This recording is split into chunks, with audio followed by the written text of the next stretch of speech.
பண்றது சத்யம்தான். அவர் கூட இப்ப நீங்க பேசுறது இல்ல. இல்லனா சத்யனுக்கு பையன் இருக்கா? இல்ல இது நல்லா சாக்கா போச்சுல்ல உங்களுக்கு. மரகதம் அப்பா என்ன ரேகா? ஐயோ இவர் பாட்டுக்கு பேசிட்டாரு. இப்ப கூப்பிட்டு என்னால பேச வாயில தேவையில்லையே. அப்பா வேற இவ்வளவு கொம்மா இருக்காரு. என்னன்னு கேட்டேன். சொல்லு, அத்தை பசங்களே கட்டிக்கிறேன்னு சொல்லு ரேகா. மட்ட போமா லூசு ரேகா. அப்பா இப்ப இப்ப எனக்கு எதுக்கு கல்யாணம்? இப்ப கல்யாணம் எல்லாம் வேண்டாம். நான் படிச்சுட்டு தானே இருக்கேன். படிக்கேன், அப்புறம் பார்க்கலாம். என்னதே கல்யாணம் எல்லாம் வேண்டாமா? அதை நீ முடிவு பண்ணக்கூடாது. உன்னை பெத்து வளர்த்த எங்களுக்கு தெரியாதா முடிவு பண்றதுக்கு? ஓ மேடம், நீ என்ன எண்ணத்துல எல்லாம் இருக்கீங்களோ அதனால தான் வர மாப்பிள்ளையெல்லாம் விரட்டி அடிச்சுட்டு உட்காந்துருக்கியோ. இங்க இவ என்னடானா இத்தனை நாளும் இல்லாத கூத்தா உங்க பெரிய அக்கா பையனுக்கே கட்டி வைங்க உன்ன அப்படின்னு சொல்லிட்டு இருக்கா. இப்ப நீ என்ன சொல்ல போற? தர வாயை திறந்து பேசு. கூப்பிட்டீல அதானே கேட்டுட்டு நிக்கேன். இவங்க எல்லாத்தையும் என்னமோ நான் தான் சர்வாதிகாரம் பண்ணி பேசுறக்கே விடாம இருக்கிற மாதிரியும் நானே எல்லா முடிவும் எடுக்கிற மாதிரி இல்லை இங்க நடந்துட்டு கிடக்கு. உங்ககிட்ட எல்லாம் நான் ஒப்பீனியன் கேட்கவே இல்லையா? கல்யாணம் பண்ணி வாழ போறது நான் தானே. என்கிட்ட கேட்டீங்களா? மாப்பிள்ளைய பிடிச்சிருக்கான்னு கூட ஒரு வார்த்தை கேட்கல. சும்மா அவனே இவனையும் கூட்டி வந்து நிறுத்திட்டு கட்டிக்கோ எப்படி கட்டிக்க முடியும்? ஏய் உங்ககிட்ட தானடி கேட்டுட்டு இருக்கா. வாயை தந்து சொல்லுடி, யாராவது லவ் பண்றியா? சுத்தம் ஆமான்னு சொல்லிடலாமா? இல்லை இருக்கிற கோவத்தில் அதை வேற சொல்லி வச்சா பிரச்சனை ஆயிடுமா? ஐயோ ஆண்டவா. ஐயோ அங்கிள் ஆண்டி, நீங்க 2 பேரும் கோவப்படாதீங்க. நான் பேசிக்கிறேன், அமைதியா இரு. ஏன்பா அவ காலேஜ்ல என்ன கூத்து பண்ணி வச்சிருக்கா? ஐயோ கூத்தெல்லாம் எதுவும் இல்லைங்க. அப்புறம் என்னவா மேடமுக்கு? நாங்க எவனை காட்டுறோமோ அவனை கட்டிட்டு குப்பை கொட்ட வேண்டியதானே. அதை விட்டுட்டு கடையில எக்ஸ்பீரியான பொருள் மாதிரி நான் ஆயிட்டேன் இல்லம்மா. எப்ப இவளை எவன் தலையில கட்டிட்டு நிம்மதியா இருக்கலாங்கிற மாதிரி யோசிக்க ஆரம்பிச்சிட்டீங்க. வரவங்களும் அப்படித்தானே நடந்துக்கிறாங்க. எப்படி வியாபாரம் பேசலாம், என்ன லாபம் கிடைக்கும் அப்படித்தானே யோசிக்கிறாங்க. என்னை பத்தி பெத்தவங்களும் புரிஞ்சுக்கல, மற்றவங்களும் புரிஞ்சுக்கல. நான் தான் நம்ம சுருக்குன்னு இல்லை நம்ம மனசில் பட்டதை பேசிட்டா அப்பா அம்மா வருத்தப்படுவாங்களேன்னு யோசிக்கிறேனே தவிர நீங்கள் என் வாழ்க்கை நாசமாக போதுங்கிறத பற்றி யோசிக்கவே இல்லைல்ல. அவ்வளோ சுயநலமாக மாறிட்டீங்க. என்ன மாதிரி தான் எல்லா பொண்ணுங்களும் அவங்க லைஃப்பை தொலைச்சிட்டு இருக்காங்க போல இருக்கே. அதுவும் ஒத்த பொண்ணாவோ மூத்த பொண்ணாவோ பிறந்துட்டா போச்சு, அவ்வளோதான். நீங்களோட அதட்டலுக்கும் மிரட்டலுக்கும் பயந்தே வாழ வேண்டியதா. தைரியமே இல்லாத அப்பாவி சுபாவத்தோடு இருக்க வேண்டியதா இருக்கு. இதே 2வது பொண்ணு 3வது பொண்ணு அப்படி இருக்காங்களா? ரேவதி மாதிரி என்ன மனசுல பட்டுதா பட்டுன்னு பேசிடுறாங்கல்ல. எனக்கு இன்னும் அவ கூட எத்தனை வருஷமா இருக்கேன். அவகிட்ட இருந்து அதை மட்டும் என்னால கத்துக்கவே முடியல. அன்னைக்கு டெல்லியில அவ்வளோ பிரச்சனை வந்த போதும் அவ்வளோ தைரியமா நான் நின்னதுக்கு காரணமே அப்பாவும் இவரும் எனக்கு சப்போர்ட்டா இருக்கிறத நினைச்சுதான். ஆனா இப்ப அப்பாவே எனக்கு எகென்ஸ்டா இருக்கும்போது என்னால எதுவுமே பேச முடியலம்மா. இப்படிதான் ஒவ்வொரு பொண்ணு வாழ்க்கையிலும் நடக்குது போல இருக்கு. ஏய்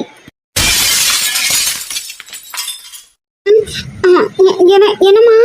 என்ன இல்ல உங்க ஃபேமிலி விஷயத்துல நான் தலையிறது தப்பு தான். இருந்தாலும் அவங்க ஏஜுக்கு மற்ற பொண்ணுங்க மாதிரி அவங்களுக்கும் சில ஆசைகள் இருக்கும்ல. தான் ஆசைப்பட்டு படிச்சு அதுக்கான வேலைக்கு போய் தான் அப்பா அம்மாவுக்கு செஞ்சு அழகு பார்க்கணும்னு தோணும்ல. இவளுக்கே நாங்க ஒன்றும் செய்யல, இவன் என்னத்தை எங்களுக்கு செஞ்சு கிழிக்க போறா?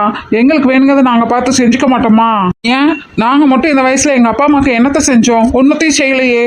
அதானே பெத்த கடமைக்கு பிள்ளைகளுக்கு பெத்தவங்க தான் செய்யணும். பிள்ளைங்க எதுக்கு செய்யணும்? அவங்கள நம்பியா நம்ம பிறந்தோம்? என்னங்க நீங்க சொல்றதெல்லாம் சரிதாங்க, வாஸ்தவம் தான். ஆனா அவங்களோட ஆசையும் நம்ம யோசிக்கணும்ல. அவங்களுக்கு பிடிச்சிருக்கா பிடிக்கலையான்னு எதுவுமே தெரியாம எப்படி ஒருத்தங்க தலையில இவங்களை கட்டி வைப்பீங்க? வாழ்க்கை அவங்களோடது, அவங்க தானே லைஃப் லாங் வாழ்ந்தாகணும்.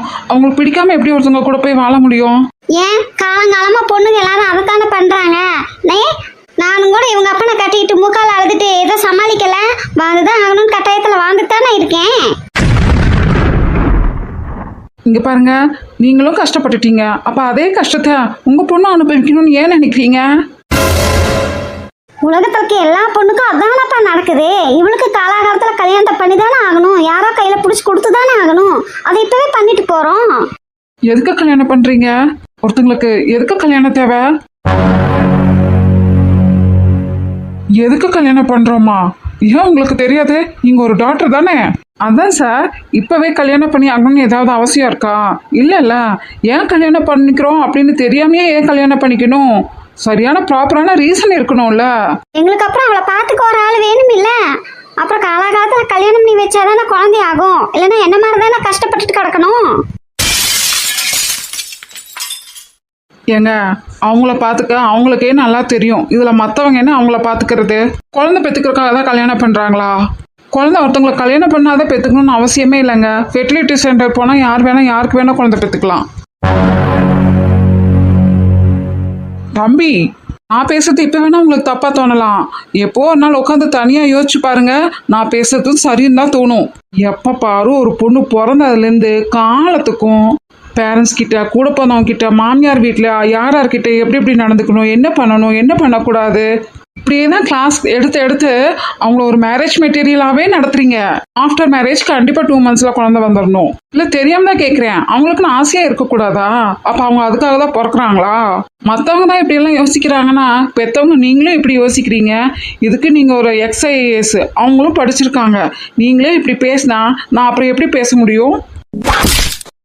சில விஷயங்களெல்லாம் நான் சொல்லி தான் உங்களுக்கு தெரியணும்னு இல்லை. உங்களோட வயசு, அனுபவம், படிப்பு எல்லாமே என்னை விட ஜாஸ்தி. இருந்தாலும் ஏதோ ஒரு எமோஷனில் யாரோ சொன்னாங்க அப்படிங்கிறதுக்காக அதை நம்பிக்கிட்டு சிலதை நீங்கள் மறந்துட்டீங்க. அதை நான் ஞாபகப்படுத்துகிறேன். கல்யாணங்கிறது ஒரு பொண்ணுக்கானாலும் ஒரு ஆணுக்கானாலும் உடல் ரீதியான பாதுகாப்பை தரணும். 2 பேத்துல யாருக்கு உடம்பு முடியாமல் போனாலும் ஒருத்தருக்கு ஒருத்தர் கேர் பண்ணிக்கணும்.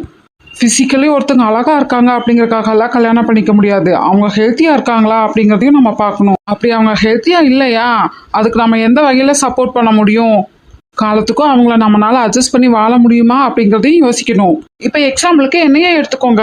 ஃபிசிக்கலி அப்பியரன்ஸ்ல நான் நல்லா தான் இருக்கேன். ஆனா எனக்கு உடம்புக்குள்ள என்ன பிரச்சனை இருக்குன்னு நானா சொன்னாதானே உங்களுக்கு தெரியும். அப்ப நான் எந்த ஒரு ஒளிவு மறைவும் இல்லாம அதை ஓப்பனா சொல்லணும். எனக்கு CF இருக்கு, அதுக்கான ட்ரீட்மெண்ட்ஸ் எனக்கு போயிட்டு தான் இருக்கு. அப்ப நான் லைஃப் பார்ட்னரை செலக்ட் பண்ணும்போது இதை சொல்லி இதோட பிரச்சனை என்ன வரும், அதை எப்படி ஹேண்டில் பண்ணுங்கிறதையும் அவங்களுக்கு நான் சொல்லணும். அவங்க அதை லைஃப் லாங் பண்ண முடியும் அப்படின்னா தான் நான் அவங்கள செலக்ட் பண்ணணும். செகண்ட், நிம்மதி. நம்ம என்ன சொல்ல வரோன்னு முதல்ல காது கொடுத்து கேட்கணும். நம்மளோட ஃபீலிங்ஸை அவங்களால புரிஞ்சுக்க முடியணும். மனசளவிலையோ உடல் அளவிலையோ குறைகள் இருக்கும்போது அதை அவங்க அக்செப்ட் பண்ணிக்கிட்டு மெச்சூரா தெளிவாக ஹேண்டில் பண்ண முடியணும். அப்படி எந்த ஒரு பிரச்சனையும் அவங்களால அப்படி ஹேண்டில் பண்ண முடியல அப்படின்னா வீட்டில் எல்லாத்தோட நிம்மதியுமே கெட்டு போயிடும். நம்ம ஒன்று சொல்ல வர அவங்க ஒன்றை தப்பாக புரிஞ்சுக்கிட்டு எப்போ பாரு நம்ம சொல்கிறத காது கொடுத்தே கேட்காம கத்திட்டே இருந்தாங்கன்னு வச்சுக்கிங்க, நிம்மதியே இருக்காது. தேர்டு, எக்கனாமிக்காக சப்போர்ட்டாக இருக்கிறது. அப்ஸ் அண்ட் டவுன்ஸ் யாருக்கு எப்போ வந்தாலும் அதை தாங்கி பிடிக்கிற ஒருத்தங்களா இனி ஒருத்தங்க இருந்து தான் ஆகணும். நான் என்னோட பெற்றவங்களுக்கும் கூட பிறந்தவங்களுக்கும் செய்யும்போது அதே போல் என்னோட லைஃப் பார்ட்னருக்கும் அதுக்கான ப்ரைவேசியை நான் கொடுத்து தான் ஆகணும். நான் ஜாப் போகிறேன், என்னோட லைஃப் பார்ட்னர் வீட்டில் இருக்காங்க அப்படின்னா அதை ஒரு குத்தம் சொல்லிட்டே உட்காந்துட்டு இருக்கக்கூடாது. அவங்க வீட்டை கவனிச்சுக்கிறதால தான் நான் ஜாப் போகிறேன், அந்த ஒரு புரிதல் அந்த இடத்துல கண்டிப்பாக இருக்கணும். அதே போல் ஒய்ஃபும் ஹஸ்பண்ட் கிட்ட ₹1 நம்ம கையேந்திட்டு நிற்கிறோம் அப்படின்னு மென்டாலிட்டியில் இருக்கவே கூடாது. குடும்பத்துக்காக தானே சம்பாதிக்கிறாரு, அதில் எனக்கு தானே பங்கு இருக்குன்னு புரிஞ்சுக்கணும். ஃபோர்த்து, சட்ட ரீதியான உரிமை. கல்யாணங்கிறது ஒரு பொண்ணுக்கு சட்ட ரீதியாக நிறைய உரிமைகளை தருது. மேரேஜ் ஆயிட்டாலே ஹஸ்பண்டோட ப்ராப்பர்ட்டிஸ்லாம் கண்டிப்பாக பாதி உரிமை அவங்களுக்கு இருக்கு. அதே போல தான் ஏர்னிங்லேயும் எதுக்கு எடுத்தாலும் இது என்னது, இது என்னோட சேலரியில் வாங்கினது, இது உன்னுது, உன் சேலரியில் நீ எதுனாலும் பண்ணிக்கோ அப்படிங்கிறது தாம்பத்திய வாழ்க்கை ஆகாது. 5th one, emotional bonding. பெற்றவங்க கூட பிறந்தவங்கன்னு எத்தனை பேர் வேணாலும் இருக்கலாம், ஆனால் எனக்காக ஒருத்தங்க இருக்காங்க அப்படிங்கிறது எவ்வளோ ஸ்பெஷல் தெரியுமா? என்னை பற்றின நல்லது கெட்டது பற்றியும் யோசிக்க ஒரு ஆள், நான் வழி தடுமாறும் போது என்னை கரெக்ட் பண்ணுறதுக்காக ஒருத்தங்க, ஃபிசிக்கலி மென்டலி என்ன பிரச்சனை வந்தாலும் கஷ்டமோ நஷ்டமோ அது என் கூடவே இருந்து அன்பா ஆதரவா அரவணைப்பா நல்லது கெட்டதை எடுத்து சொல்லி கஷ்டமோ நஷ்டமோ எனக்கு வழிகாட்டியா இருந்து என்னை பலப்படுத்தி தூக்கி நிறுத்துறாங்க இல்ல, அப்போ அவங்க தானே எனக்கு உலகம். அதை விட்டுட்டு எனக்கு ஏன் அப்பா அம்மா தான் முக்கியம், ஏன் அக்கா தங்கச்சி தான் முக்கியம்னு போகிறவங்க தேவையே இல்லை. ஒரு ஃபேமிலி, தாம்பத்திய வாழ்க்கை, கல்யாணம் அப்படிங்கிறதெல்லாம் ஹஸ்பண்ட் அண்ட் ஒய்ஃப்க்கு மட்டும்தான் உட்பட்டது. அதை விட்டுட்டு இதுக்கு இடையில அப்பா அம்மாவை விடுறது, கூட பிறந்தவங்க விடுறதெல்லாம் நல்லாவே இல்லை. 6th ஒன், சமூக அங்கீகாரம். ஒரு பொண்ணுக்கோ ஆணுக்கோ கல்யாணம் ஆயிடுச்சு அப்படின்னாலே சபையில நல்லா மரியாதை கொடுக்க ஆரம்பிச்சிருவாங்க. ஒரு குடும்பத்தை நிர்வகிக்கிற அளவுக்கு அவங்க வந்துட்டாங்க, அதுக்கான கௌரவம் அது. ஆக மொத்தத்துல உங்க எல்லாரையும் பொறுத்த வரைக்கும் அடுத்த தலைமுறை உருவாக்குறதுக்கான ஒரு வலுவான குடும்ப அமைப்பை ஏற்படுத்தி கொடுத்துட்டதா நீங்க நினைக்கிறீங்க. ஆனா ஒரு பொண்ணு சுதந்திரமா பாதுகாப்பா வாழ்றதுக்கு, அவங்களோட அன்பை ஷேர் பண்ணிக்கிறதுக்கு ஒரு குடும்பம் நல்ல தளமா இருக்கணும். அதனால அவங்க முதல்ல எதிர்பார்க்கறதே ஃபைனான்ஷியல் ஸ்டெபிலிட்டி தான். எந்த ஒரு ஆணா இருந்தாலும் அவங்க அப்பா அம்மா கூட பிறந்தவங்களை கேர் பண்ணிக்கிற மாதிரி பொண்ணோட அப்பா அம்மா அவங்க கூட பிறந்தவங்களையும் கேர் பண்ணிக்கணும்னு எல்லா பொண்ணும் நினைப்பாங்க. அதுக்கேற்ற மாதிரி அந்த ஆணோட வருமானம் இருக்கணும். ரெண்டாவது, ஆணா பொண்ணும் யாரா இருந்தாலும் பொதுவான சில ஆசைகள் இருக்கும். தான் படித்த ஸ்கூலு, காலேஜ், தான் பார்க்குற வேலை, இது எல்லாத்தையும் விடவும் தன்னோட பிள்ளைகளுக்கு பெட்டராக தான் தரணும்னு நினைப்பாங்க. அப்போ அதுக்கேற்ற வருமானம் இருக்கணும். அது மட்டும் இல்லாமல் ஹெல்த் இஷ்யூன்னு எப்போ வேணால் யாருக்கு வேணால் வரலாம். அது நம்மளால் கணிக்கவே முடியாத ஒன்று. அதுக்குன்னு ஒரு சேவிங்ஸ் கண்டிப்பாக வச்சுருக்கணும். இதெல்லாம் யோசிக்காம வரப்போகிற ஒய்ஃபும் என் அப்பா அம்மா அக்கா தங்கச்சிக்கு நான் செய்கிற மாதிரி செய்யட்டும், அவளோட சேலரியை எங்கள் குடும்பத்து கூட தான் ஷேர் பண்ணிக்கணும், பொண்ணு வீட்டிலேருந்து நிறைய ப்ராப்பர்ட்டிஸு, ஜுவல்ஸு அப்படின்னு நிறைய டவுரி வரும், அந்த டவுரியை இதை என்னோட குடும்பத்துக்கு மேனேஜ் பண்ணிக்கிறதுக்கு யூஸ் பண்ணிக்கலாம் அப்படிங்கிற மைண்ட் செட்டோட, பிஸ்னஸ் மைண்டோட ஒரு மேரேஜை பேசி முடிக்கவே கூடாது. இதே பொண்ணு வீட்டில் கஷ்டம், பொண்ணு வீட்டில் நிறைய பிள்ளைங்க இருக்காங்க, இல்லை கடன் இருக்கா அப்படின்னா மாப்பிள்ளை வீட்டிலேருந்து செய்வாங்களா? செய்ய யோசிப்பாங்க இல்லை? அப்பயே ஒரு பொண்ணு மட்டும் மாப்பிள்ளை வீட்டுக்காரங்களுக்கு செய்யணும். Next, respect and understanding. ஒருத்தவங்களோட கருத்துக்கும் மதிப்பளிக்கணும், அவங்களோட உணர்வுகளையும் புரிஞ்சுக்கணும். அப்படி ஓப்பன் மைண்டடாக பேசிக்கிட்டா மட்டும்தான் ஈகோ இல்லாமல் ஒரு உறவை வலுவாக்க முடியும். ஒரு பொண்ணு மட்டும் ஒரு ஆணை வாடா போடான்னு மரியாதை இல்லாமல் நடத்தக்கூடாது. ஆனால் ஒரு ஆண் மட்டும் ஒரு பொண்ணை அப்படி மரியாதை இல்லாமல் நடத்தலாமா? வாடி பொடி அவளை இவளேன்னு கூப்பிட்றதெல்லாம் அதுதான். அதே போல் எல்லா வீட்லேயும் எல்லா ஆண்களுக்கும் எல்லாமே தெரியும், எல்லாருமே அதிமேதாவிக்கு தான், எல்லாத்துலேயும் எல்லாமே எக்ஸ்பர்ட்டாக இருக்கிறாங்க அப்படின்னு எல்லாம் சொல்ல முடியாது. ஒரு ஆணை விட பொண்ணுக்கு நிறைய நாலேஜ் இருக்கலாம். அப்போது ஒரு பொண்ணோட ஒப்பீனியன் கேட்குறதுல எந்த விதத்துலேயும் தப்பு கிடையாது. அது சரியாக இருக்கும்போது அதவே டிசிஷனாகவும் எடுத்துக்கலாம். இப்போ ரேகாவே எடுத்துக்கோங்க. கவர்மெண்ட்ஸில், ஹோட்டல்னு அவங்க கூட பிஸ்னஸில் இருந்து அதை பற்றின நாலேஜ் நிறைய அவங்களுக்கு இருக்குது. அவங்க நாளைக்கு இதை வச்சே பெரிய பிஸ்னஸ் உமனாக வரலாம். ஆனால் நான் பெரிய பிஸ்னஸ் மேனோட பையன்தான், ஆனால் எனக்கு பிஸ்னஸை பற்றி ஆவனா கூட தெரியாது. அதுக்காக குடும்பம் நடத்துறதுக்கு எக்கனாமிக்ஸு, காமர்ஸு எல்லாமே படிச்சுட்டு வரணும்னு நான் சொல்ல வரல. பேசிக்காக என்ன தெரிஞ்சிருக்கணுமோ அதை கண்டிப்பாக தெரிஞ்சு வச்சுருக்கணும். அதே போல் ஒவ்வொரு பொண்ணும் எதிர்பார்க்குறது சப்போர்ட்டிவ் நேச்சர். எல்லாத்துக்கும் 2 கோல் இருக்கும். ஒன்று பர்சனல் கோல், இன்னொன்று ப்ரொஃபஷனல் கோல். பர்சனல் கோல்னால் பெருசாலாம் ஒன்றும் இல்லை. மேரேஜ் பண்ணணும், அப்புறம் குழந்தை பெற்றுக்கணும், அப்புறம் தனக்குன்னு ஒரு சொந்த வீடு வேணும். இப்படி சாதாரணமாக எல்லாத்துக்கும் இருக்கிறது போல தான்.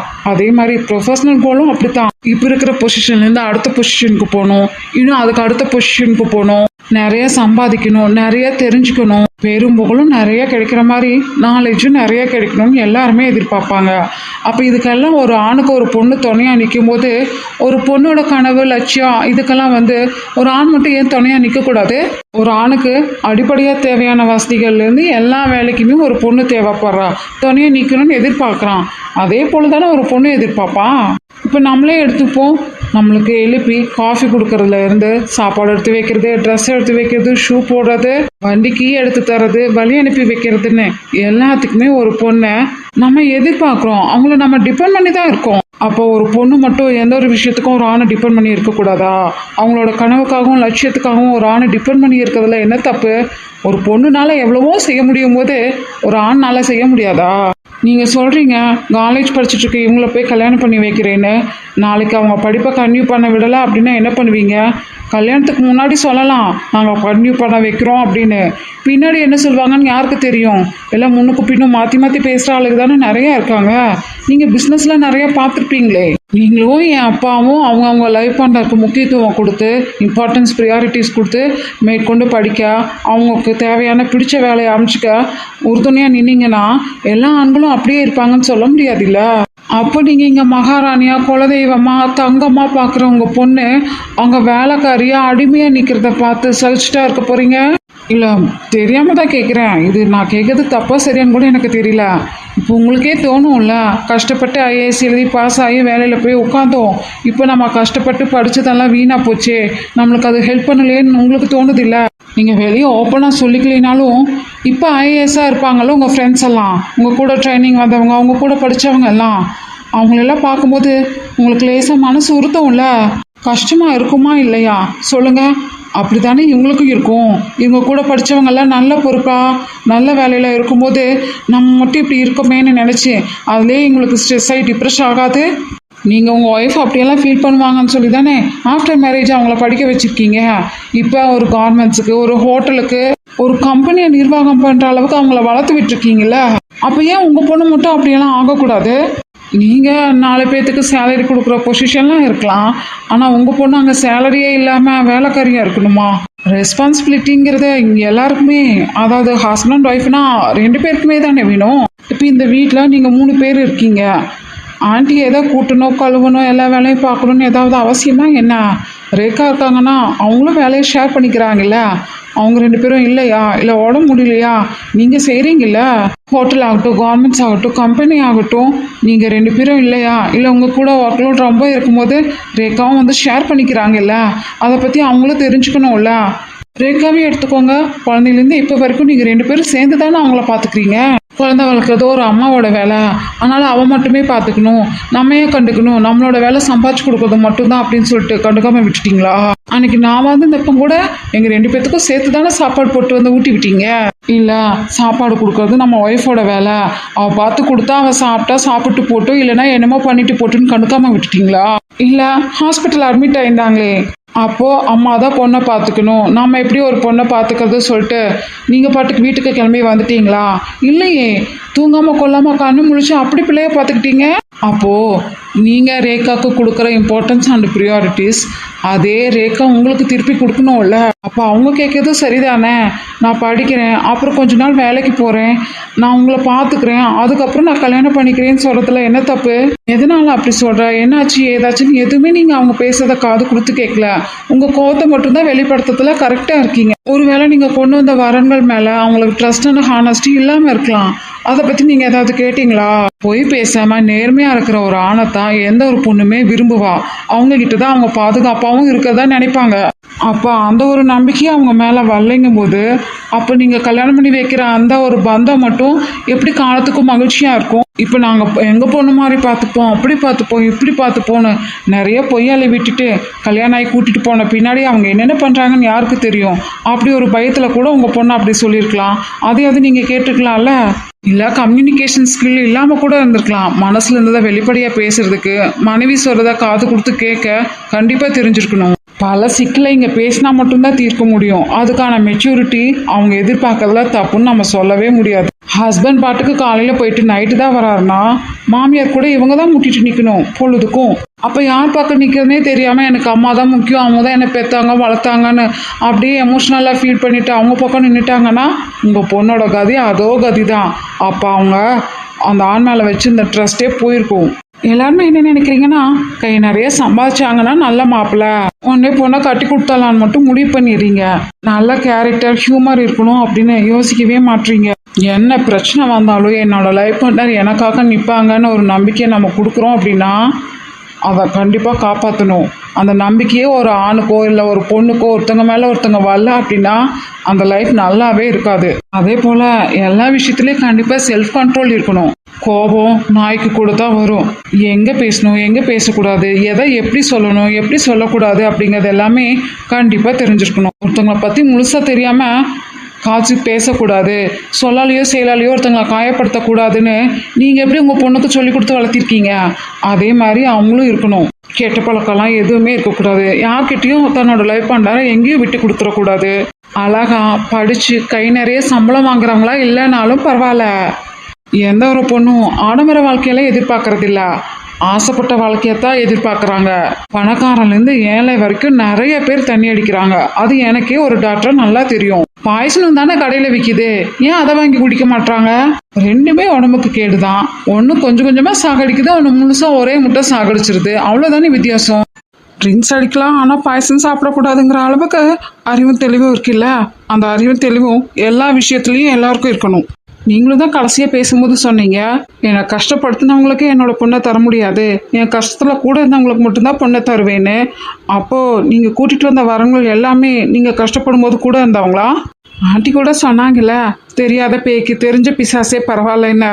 உங்கள் சிஸ்டர்ஸ் மட்டும் இல்லை, நீங்கள் கூட்டிகிட்டு வந்த வரணும் உங்ககிட்ட இருந்து அவங்களுக்கு என்ன பெனிஃபிட் கிடைக்குதுன்னு தான் பார்ப்பாங்க. மற்றபடி உங்கள் பொண்ணை ஒன்றும் நல்லா வச்சுக்கணும்னு நினச்சாலாம் அவங்க வரல. பெனிஃபிட் கிடைக்கிறதோட நிறுத்திக்கிட்டா பரவாயில்ல, அவங்க உங்கள் பொண்ணையும் அடிமையாக்கி உங்களையும் அடிமையாக்கணும்னு நினச்சா அப்போ ரேகா அவங்கனால என்ன பண்ண முடியும்? அவங்களோட எதிர்ப்பை தான் தெரிவிப்பாங்க. ஆஃப்டர் மேரேஜ் எதிர்ப்பு தெரிவித்து சிக்கலை கொண்டு போய் விடுறதுக்கு அதை இப்போவே பண்ணணும்னு முடிவு பண்ணி தானே உங்ககிட்ட நோ சொன்னாங்க. ஒரு பெத்தவங்களா இருந்தால் அவங்களுக்கு நோ சொல்கிற உரிமையை கூட நீங்கள் கொடுக்கலையா? நீங்கள் தான் உங்கள் லைஃப்பில் நோ சொல்லியே பழகலை போல இருக்கே. ஆனால் தான் உங்கள் பொண்ணுக்கு நோ சொல்லி பழக்கி விட்டுருக்கீங்க. அவங்க அதை தைரியமாக சொல்ல வேண்டிய இடத்துல தானே சொல்கிறாங்க. அப்படி இருந்தும் அதட்டுறீங்க, மிரட்டுறீங்க. இப்படியெல்லாம் பொண்ணுங்களை பண்ணி தான் பாலுங்குழியில் தள்ளிடுறீங்க. இதெல்லாம் அவட முடியாத பொண்ணை அடிக்க வேற செஞ்சுருக்கீங்க. காயம் அப்படி ஆயிருக்கு. ஐயோ போச்சு. ஏற்கனவே அப்பாவை லெஃப்ட் அண்ட் ரைட் வாங்கிட்டு இருக்காரு, இதுல இது வேறையா? ஆக மொத்தத்தில் பெற்றவங்களான உங்ககிட்ட இருந்தே இந்த பொண்ணுக்கு ஒரு பாதுகாப்பு இல்லை. 2 பேரும் நல்லா தான் படிச்சிருக்கீங்க, நல்லா தெளிவாக அறிவாக தான் யோசிப்பீங்க. இருந்தாலும் இந்த விஷயத்துல யோசிக்காம விட்டுட்டீங்க பார்த்தீங்களா? யாரோ சொன்னாங்க அதனால வரன் பார்த்து கல்யாணம் பண்ணி வைக்கிறோன்னு சொல்கிறீங்க. உங்கள் பொண்ணுக்காக கொஞ்சம் விட்டு கொடுத்து போகலாம் அப்படின்னு கூட நீங்கள் யோசிக்கல, நிதானமாகவே இல்லை. ஹாஸ்பிட்டலில் பேசும்போது நல்லா மெச்சூரிட்டியாக தான் பேசுனீங்க. யார் என்ன சொன்னால் என்ன, என் பொண்ணுக்கு நான் இருக்கேன், எனக்கு தெரியும் என் பொண்ணை பற்றின்னு. ஆனால் வீட்டில் வந்து அப்படியே அது உல்ட்டாவாக மாறிடுச்சு.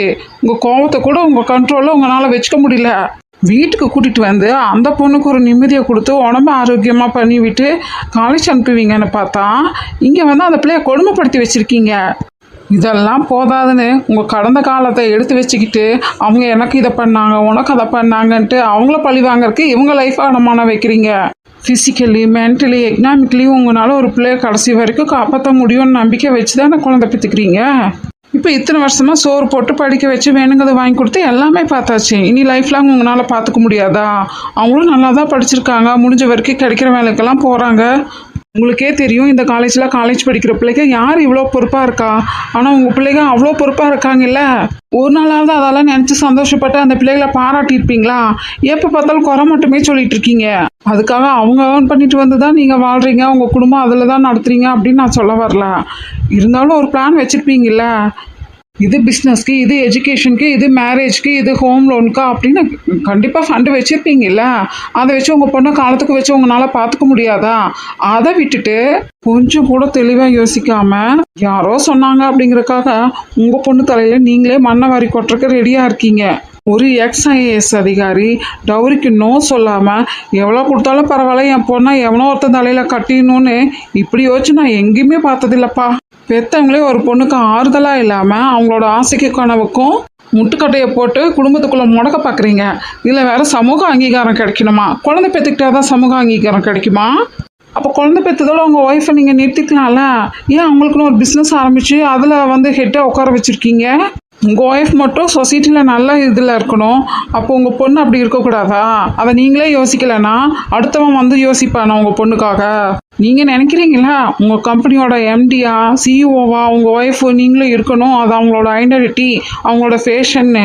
அப்போ உங்கள் பொண்ணுக்கு அதே மாதிரி வேண்டாமா? நீங்களே செய்யலைன்னா அடுத்தவன் வந்து எப்படிப்பா செய்வான்?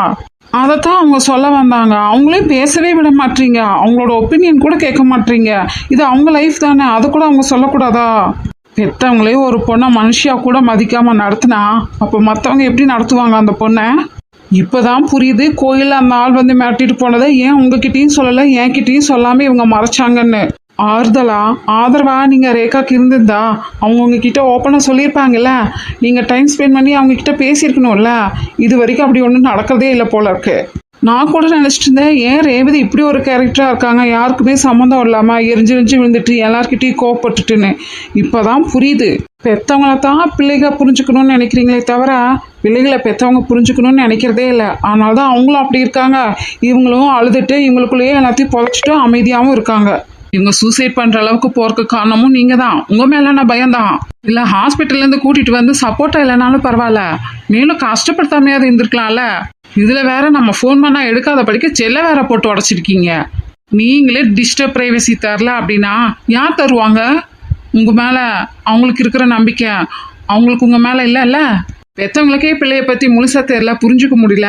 இல்லை புதுசாக ஒருத்தவங்க வந்து புரிஞ்சுப்பாங்களா? இல்லை அவங்க கல்யாணத்துக்கு ஒத்துக்கலைன்னு வேற கோவப்படுறீங்க. எல்லாத்துக்கும் ஒரு எண்ணம் இருக்கும், என் அப்பா தான் கிங்கு, என் அப்பா போல் யாருக்கும் அப்பா கிடைச்சதே இல்லை, நான் தான் ரொம்ப கொடுத்து வச்சுவேன்னு. ஆனால் இந்த 4-5 நாளில் அத்தனையும் தவிடுபடி ஆக்கி வச்சிட்டீங்க. எவ்வளோ நல்ல பொண்ணு சூசைட் அட்டன் பண்ணி திரும்ப வந்திருக்கு, ஏன்டா பொழைச்சோங்கிற அளவுக்கு நினைக்க வச்சிட்டீங்க. அப்படி நீங்கள் சொல்கிற மாதிரி நல்லவரனையா கூட்டிகிட்டு வந்தீங்க அவங்க கல்யாணத்துக்கு ஓகே சொல்கிறதுக்கு? வரவன் எல்லாம் சொத்தை என் பேரில் மாற்றி கொடுன்னு தானே கேட்டான். நல்லவனாக இருந்தால் முதல்ல சொத்தை பற்றி பேசியிருக்கவே கூடாது. சரி, அப்படியே பேசியிருந்தாலும் ஜாயிண்ட் நேமில் மாற்ற சொல்லியிருக்கணும். அதுவும் இல்லை, எவ்வளோ செல்ஃபிஷாக அவன் யோசிக்கிறான். வந்தவன் என்ன கடனையாக என் பேருக்கு மாற்றி கொடுங்கன்னு கேட்டான். இல்லை என்னமோ ரொம்ப நல்லவனை பார்த்து வச்சிட்ட மாதிரி நான் எவனை சொல்கிறனோ அவனை நீ கட்டி தான் ஆகணும்னு மிரட்டுறீங்க. பாவம், அந்த பிள்ளை ரொம்ப பயந்து போய் இருக்கு. ஃபஸ்ட்டு கல்யாணத்தை பற்றி யோசிச்சிங்களா? உங்கள் பொண்ணுக்கிட்ட கேட்டிங்களா ஃபிசிக்கலி மென்டலி அவங்க அதுக்கு ரெடியாக இருக்காங்களான்னு? அதுக்குள்ளே குழந்தை வரைக்கும் போயிட்டாரு. இவர் இப்படின்னா வந்தவன் அதுக்கு மேலே சொத்துக்கோசரம் இவங்கள அடித்து கழுத்தை பிடிக்கிற அளவுக்கு போயிட்டான். அப்போ கூட நீங்கள் பிடிவாதமாக நிற்கிறீங்க பார்த்தீங்களா? அங்கே தான் எனக்கு ஆச்சரியமாக இருக்குது. உங்கள் குடும்பத்துக்கும் எனக்கும் சம்மந்தம் இல்லாத நானே இவ்வளோ யோசிக்கும் போது சத்யன் சார் அப்போ எவ்வளோ யோசிச்சிருப்பாரு. அதனால தானே இப்போதைக்கு கல்யாணம் வேண்டான்னு சொல்லியிருப்பாரு. அவரையும் ஒதுக்கி வச்சிட்டிங்களா? அடுத்து என்னையும் ஒதுக்கி வச்சிருவீங்களா? ரொம்ப சந்தோஷம். நீங்கள் என்ன வேணால் பேசிக்கோங்க, இல்லை இங்கே என்ன வேணால் நடக்கட்டும். ஆனால் ரேகாவோட மென்டல் ஹெல்த்தோ ஃபிசிக்கல் ஹெல்த்தோ இப்போதைக்கு நல்லா இல்லை. அவங்க எப்போவும் உங்கள் வீட்டை ஹெவன் தான் சொல்லுவாங்க. ஆனால் அந்த ஹெவனில் சந்தோஷம் இல்லைனாலும் பரவாயில்ல, நிம்மதியே இல்லைன்னா என்ன பண்ணுறது? அதனால் உங்களுக்கு அப்படி ரொம்ப அவசரமாக சொல்லுங்கள், நானே ரேகாவை மேரேஜ் பண்ணிக்கிறேன்.